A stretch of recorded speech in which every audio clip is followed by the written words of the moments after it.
Hey, this is Chris with Hacking Your Leadership. On today's discussion on employee engagement, I want to talk about something that I think is often overlooked by leaders when it comes to engaging employees, and that is the simple act of complimenting them.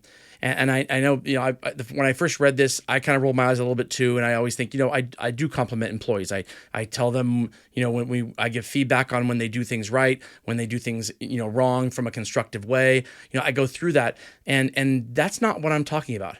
I'm actually talking about giving them a compliment from a very basic standpoint of something they did that could be either work related or not, that just kind of helps get through the day.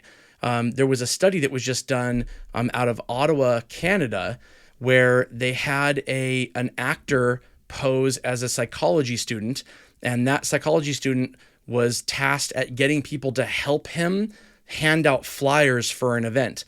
And they asked a lot of people to help hand out flyers. And on half of them, the person complimented the person that walked up to the table on their outfit before asking them to hand out flyers. And almost 80% of the people that were complimented said yes to helping hand out flyers, whereas less than half of the people who weren't complimented said yes to handing out flyers. And it goes back to this idea of the idea of reciprocity. So human beings are reciprocal creatures. And when we feel like somebody has done something for us, there's an inherent need or feeling to do something for them too. And it could be as simple as someone complimented me, and now I feel like I have to kind of repay that in some way. And if you're a leader of people, that way of repaying it might just be focusing on something that is important to that leader that day, that may not be as important to you in the moment, but that should be. And it's a way to kind of like balance the scales back again. People don't like feeling like that reciprocity is out of sync. So if you feel like you owe something to somebody, that doesn't feel good. If you feel like somebody owes something to you, that also doesn't feel good. So we're constantly trying to kind of put that balance back in place. And in individual simple compliments on something that a person did well, or even as the study shows, just the outfit they wore that day, obviously done in a respectful way, of course, but keeping in mind that people like feeling good about themselves, and whatever you can do as a leader to help them feel that way is going to be a positive. Yeah, I think it's interesting because I think that there's a lot of kind of tips and tricks over the years from a leadership standpoint that are really at the core of just like kind of human behavior. And I think it's so, like you said, like, well, yeah, compliments. Wow, they work. Huh. I roll my eyes. But it's one of those things that when you utilize that understanding of something, it's like when you talk to somebody for the first time and I say, hey, Chris, hey man, how's your day going? Versus how are you doing? Right? Like, hey, hey, what's going on? Like, how's the family? Like starting conversations with something in dialogue around the person and how they are doing and how like the people they care about are doing. Like those things, when done over time and done authentically, and there's conversation and dialogue, it just creates this like there's a larger purpose here. There's a larger priority here. There's something that's actually, important to me about you that is bigger than just like this job or whatever's going on. Like we'll get to that point, but like those types of things I think are so important. Or even starting conversations with gratitude. You know what I mean? Like that's another thing too. When somebody comes to you, with a complaint or feedback or their thoughts or perspectives or their frustrations, even saying like, well, first, like thanks for bringing that to me. Like the fact that you trust me to want to share what's going on. Or the situation or your frustration or what this is, like I appreciate you coming to me to talk about it because that allows us to have some dialogue here to see what's going on. But thank you, like things like that we can miss so many times, but are critical in my belief to like really building great type of interactions with our people and customers and whatever, they're so important. And I think that just compliments, giving compliments is a big part of that. Again, when done authentically and real, people can read right through a fake compliment. Of course. But real ones, right? Real ones mean something. Right, for sure. So I want to talk about some of the things that you as a leader can do to make this happen from a standpoint of real, so where people don't think you're just trying to get through something to get to the thing that's really important to you, which is the job, if that's what it is, or that you don't mean what you say, or that it's hollow, or it's not coming from a real place. So it's really important that you don't do these things unless they are real. So I want to show you some of the ways to make that happen in the right way. But first, I want to get up to word for one of our sponsors. All right, if you're going to give somebody a compliment, it needs to start with it being real for sure. Don't do it if it's not going to be 100% real. And so I'll go back to the example you gave Lorenzo a few minutes ago. Hey, how's your day going? You could even go one step further and say, hey, how's your day going? The last time we talked, I think you said that one of your kids was about to play a basketball game. How'd that go?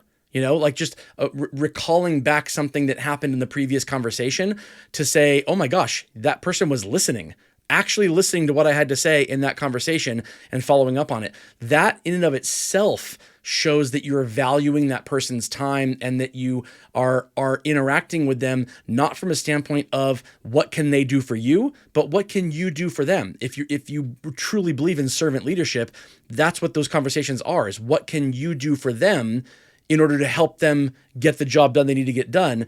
And part of that servant leadership is saying that you are actually listening to what they're saying.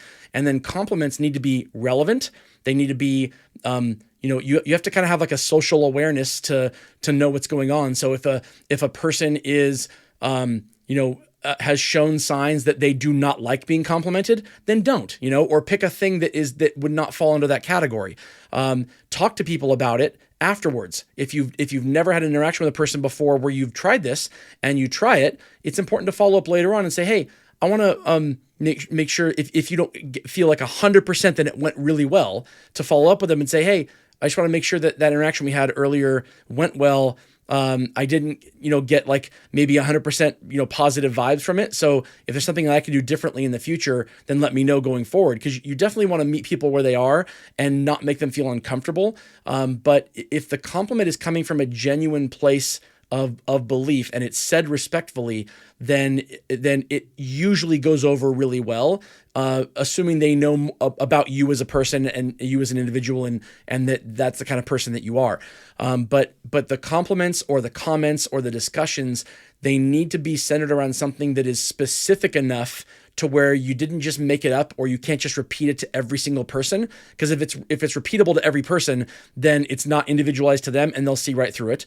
That's the first thing. And the second thing is it needs to take into account something that potentially that they brought to the table. And so if it's a compliment on their outfit, they brought that to the table. If it's a, hey, great job with that last client call that you had, an hour ago, I was listening and I love the way that went. Or I love how you diffused that situation with that customer who came in angry or was, irate about something and you took it down a notch. The compliments that are specific to something that somebody did or that they brought to the table are the ones that work. The ones that are generalized or that could be said to 50 different people and mean the exact same thing, those don't work well. Yeah, I can just, as you were talking through that, I can imagine if I just went and was like, wow, hey, that's a great, set of shoes you got on there. That's awesome.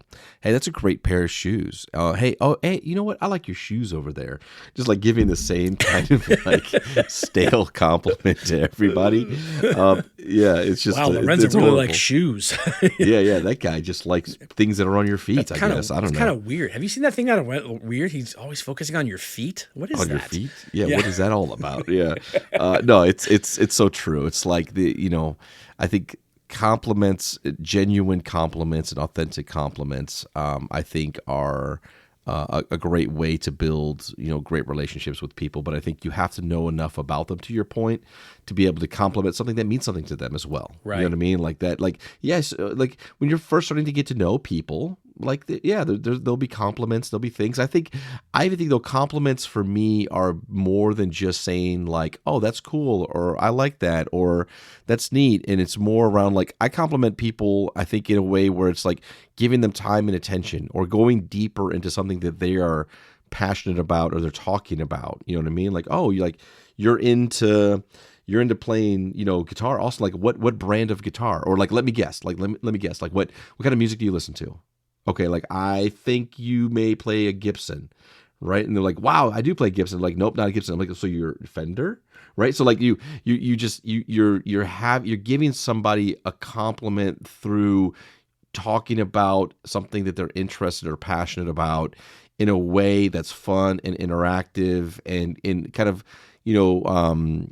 gets deeper into something that means something to them. And I view that as also being complimentary outside of just like the basic elements of saying that you like something. Yeah, I agree with that completely. The last thing I want to say about this is that it's important that you never make it about you.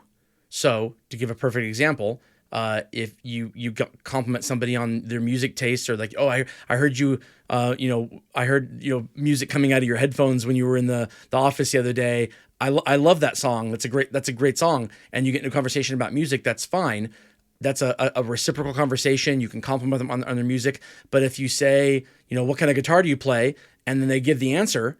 If instead of acknowledging that, you say, oh, I play this. I got this when I was 5 years old and I've been doing this for this many years.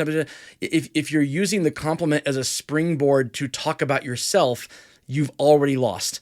Don't volunteer the information about yourself until it's solicited. Make it about them. Listen and allow them to talk and learn more about them. And if they want to ask you about something, then they can ask you about something. But don't find ways of inserting the things about you or making it about you. Because even if you were genuinely interested in hearing what they had to say, if all of a sudden you're just becoming more excited about sharing your own perspective too, it will negate any progress or potential that interaction started out with, because it takes away any idea that they think the interaction was about them, and they'll start thinking that you only interacted with them because you wanted to talk about yourself.